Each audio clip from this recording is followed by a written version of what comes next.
Hello दोस्तों, मैं जय के set L S set N T net paper one series का एक और वीडियो लेकर आया हूं। दोस्तों, आज का हमारा जो टॉपिक है वो है सैम्पलिंग।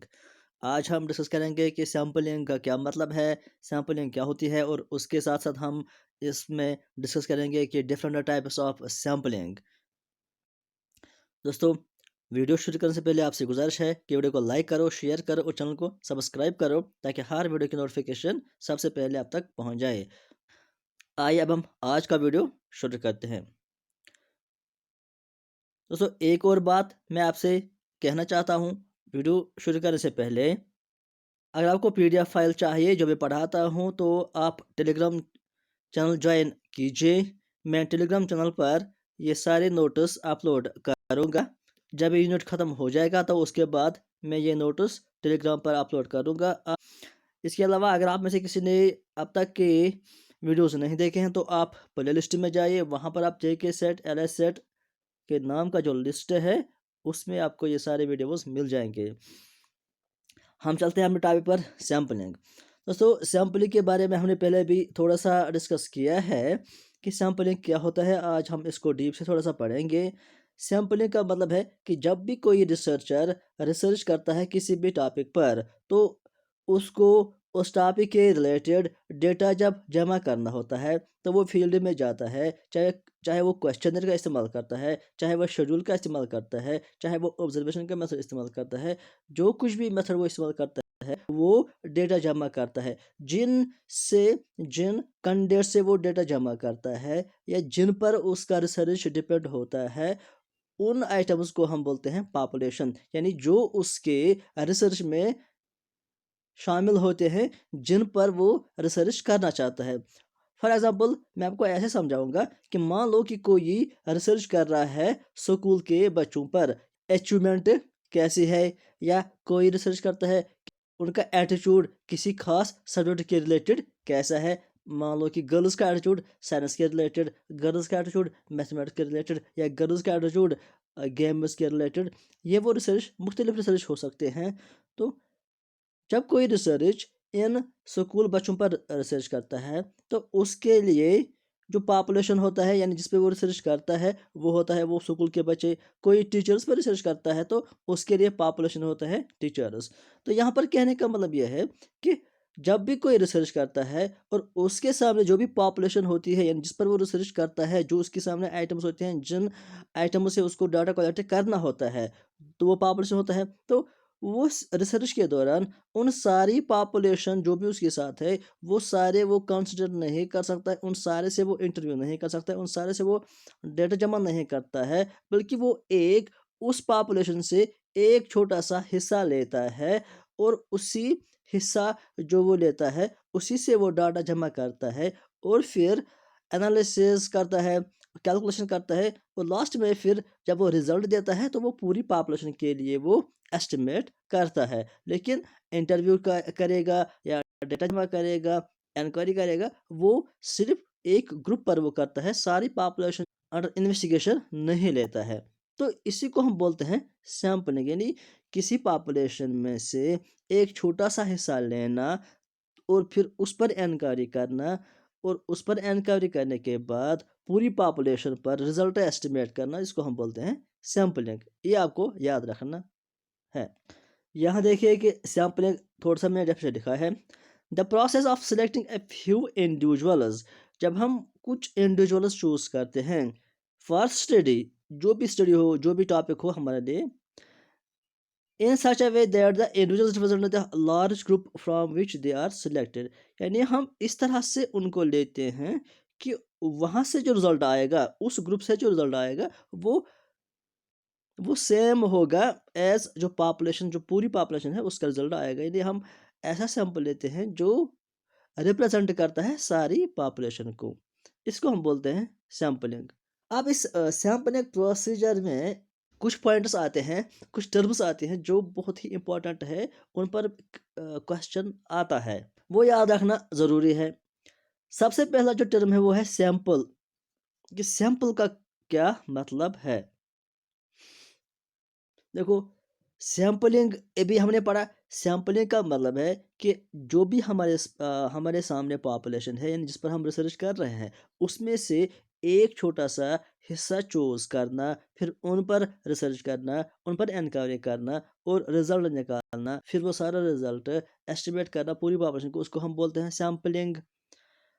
अब सैंपल का क्या मतलब है? सैंपल का मतलब है कि यही जो हमने ग्रुप लिया है, एक छोटा सा ग्रुप जो हमने पॉपुलेशन से लिया है, उसी ग्रुप को हम बोलते हैं सैंपल। यानी इस सारे प्रोसीजर को हम बोलते हैं सैंपलिंग। ग्रुप को चूज करना, फिर उन पर एनक्वायरी करना, फिर रिजल्ट एस्टिमेट करना, वो सारा प्रोसीजर हो गया सैंपलिंग। लेकिन सिर्फ उस एक ग्रुप को हम बोलते हैं सैंपल, या हम ऐसे करेंगे, ऐसा हम कहते हैं कि हमने पॉपुलेशन से एक सैंपल निकाला। सैंपल निकालने के बाद उस सैंपल पर हमने इंक्वायरी की, वहाँ से डाटा जमा किया और फिर रिजल्ट एस्टिमेट किया, और पूरी पॉपुलेशन पर हमने वो रिजल्ट एस्टिमेट किया, और इसको हम बोलते हैं सैंपलिंग। यानी एक जो छोटा सा ग्रुप हमने, जो रिप्रेजेंटेटिव ग्रुप होता है पॉपुलेशन का, जो हम सिलेक्ट करते हैं, उसको हम बोलते हैं सैंपल, और इस प्रोसेस को हम बोलते हैं सैंपलिंग। आई होप कि ये दो टर्म्स आपको समझ में आया होगा कि सैंपलिंग और सैंपल क्या होता है। इसके बाद एक और अहम टर्म है सैंपलिंग फ्रेम। ये भी ज़रूरी है, इसे भी याद रखिए और अच्छे से समझिए। सैंपलिंग फ्रेम का क्या मतलब होता है? सैंपलिंग फ्रेम का मतलब है list of all elements, list of all elements or other units containing the elements in a population। यानी जो भी पॉपुलेशन हमारे पास होती है, जिस पर हमें रिसर्च करना होता है, तो हमको सैंपलिंग करने से पहले हम उन आइटम्स का लिस्ट बना लेते हैं, उनको एक फ्रेम तैयार करते हैं, यानी लिस्ट बनाते हैं उन सारे आइटम्स का, जो भी हमें चूज़ करना है बाद में सैंपलिंग में, जिस पर हमें सैंपलिंग प्रोसीजर अप्लाई करना है। तो जब हम पॉपुलेशन को लिस्ट बना लेते हैं, तो उसको हम बोलते हैं सैंपलिंग फ्रेम। क्योंकि बाद में हमें सैंपलिंग जब जब हम करते हैं, तो हम उसी लिस्ट से सैंपलिंग प्रोसीजर अप्लाई करते हैं, तो वहाँ से एक सैंपल उठा लेते हैं। तो जब तक हमारे पास सैंपलिंग फ्रेम नहीं होगा, तब तक हम सैंपलिंग नहीं कर पाएंगे। क्योंकि मान लो कि हमें कोई लॉटरी मेथड अप्लाई करना है, या कोई और मेथड अप्लाई करना है, तो हमारे पास लिस्ट होना चाहिए, हमारे पास उनके नाम होने चाहिए, या उनके कोई कोडिंग नंबर्स होने चाहिए, जिस पर हम फिर अप्लाई सैंपलिंग प्रोसीजर करेंगे। तो इसलिए हमें जो भी पॉपुलेशन होती है, उस पॉपुलेशन को हमें लिस्ट बनाना होता है कि कौन कौन से आइटम्स इसमें शामिल है, उनके नाम या उनका कोड या उनका नंबर्स हम देते हैं, सीरियल नंबर्स। तो वो लिस्ट में आता है। तो उसके बाद हम फिर कोई भी तरीका सैम्पलिंग प्रोसीजर का यूज़ करते हैं, यानी कोई भी टाइप ऑफ सैम्पलिंग हम इस्तेमाल करते हैं, और वहाँ से कोई ग्रुप उठा लेते हैं, तो वो हो गया सैम्पलिंग। तो उस लिस्ट को हम बोलते हैं सैम्पलिंग फ्रेम, और फिर वहाँ से सैंपल चूज़ करना, उसको हम बोलते हैं सैंपलिंग, और जो ग्रुप हम चूज़ करते हैं, उसको हम बोलते हैं सैंपल। अब पॉपुलेशन का है, पॉपुलेशन का क्या मतलब है, ये हमने पहले ही कहा। पॉपुलेशन वो चीज़ें होती हैं, वो ऑब्जर्वेशन होते हैं, वो इंडिविजुअल होते हैं, जो जिस पर हम रिसर्च कर रहे हैं।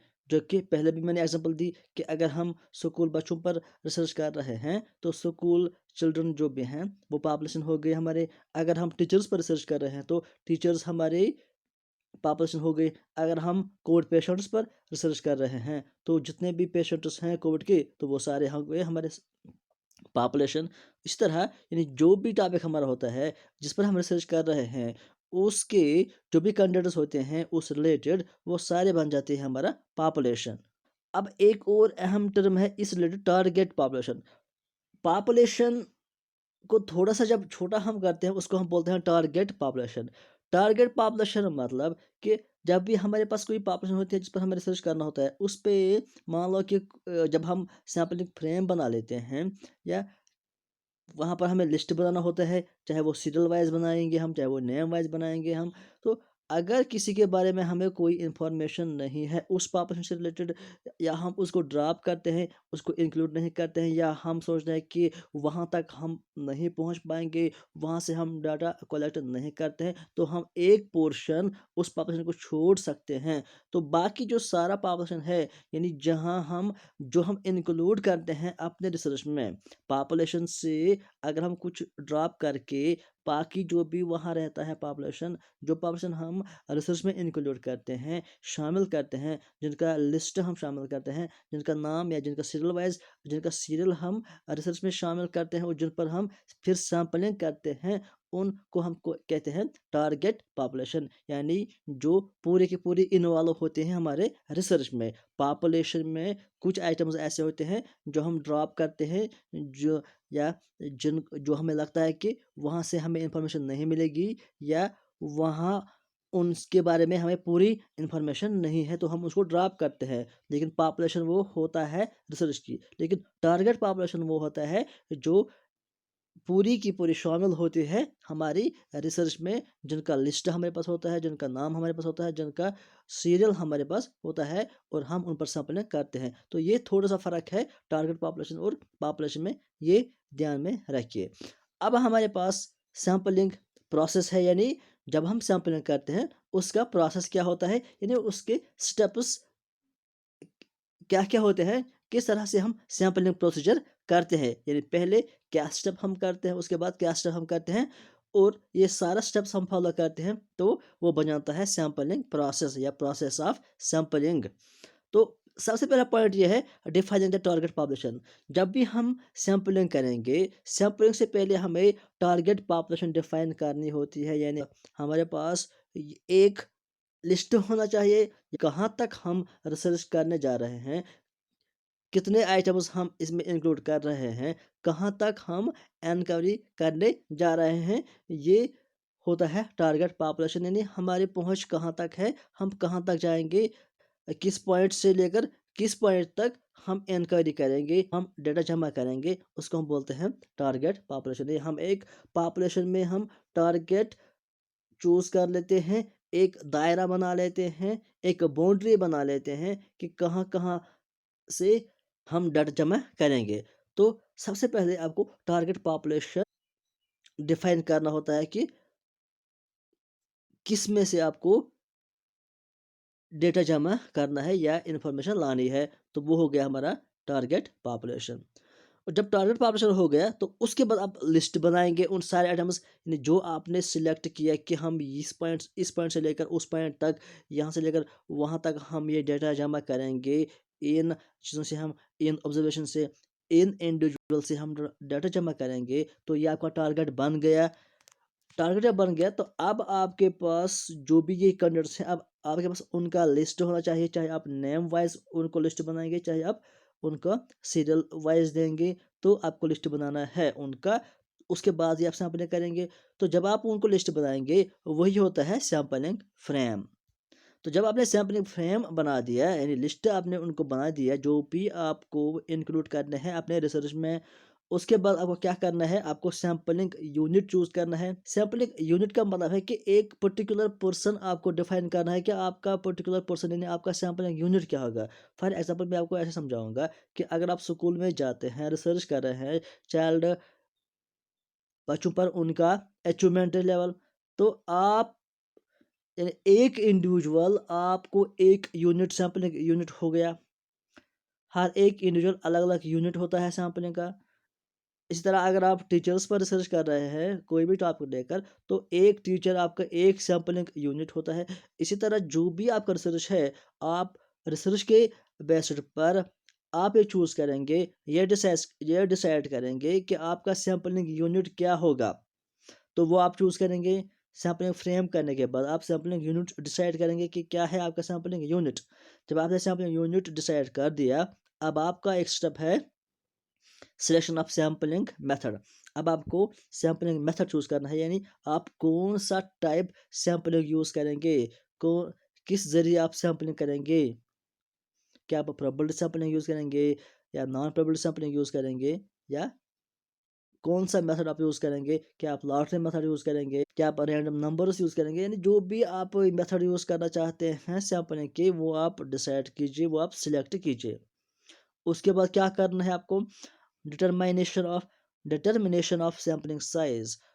जब आपने डिसाइड कर लिया कि मैं इस तरह का सैंपलिंग मेथड यूज़ करूँगा, उसके बाद आपको डिसाइड करना है कि आप कि सैंपल में कितना साइज़ होगा, कितने आइटम्स आप लेंगे सैंपल में। सैंपलिंग साइज़ का मतलब कि जो भी आप सैंपल चूज़ कर रहे हैं, उसमें कितने आइटम्स आप शामिल कर रहे हैं, जिन पर आप इंक्वायरी करेंगे, जिनसे आप डाटा कलेक्ट करेंगे, कितने आइटम्स वो हो गया सैंपल साइज़।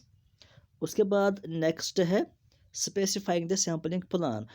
आप जब अपने सैंपलिंग साइज़ भी चूज़ कर लिया है, तो सैंपलिंग के लिए प्लान करना है कि यानी आप किस तरह के यानी आप किस तरह ये सैंपलिंग करेंगे, आप कौन से टाइप यूज़ करेंगे, पहले ही आपने डिसाइड किया। अब आपने सैंपलिंग साइज़ कितना किया, ये भी आपने डिसाइड कर लिया है।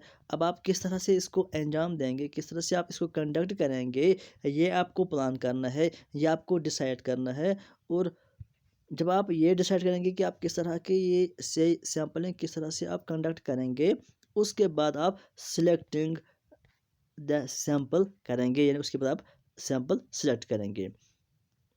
और अभी सैंपल सेलेक्ट करने के लिए आपके पास बहुत सारे मेथड्स हैं, बहुत सारे टाइप्स हैं सैंपलिंग के।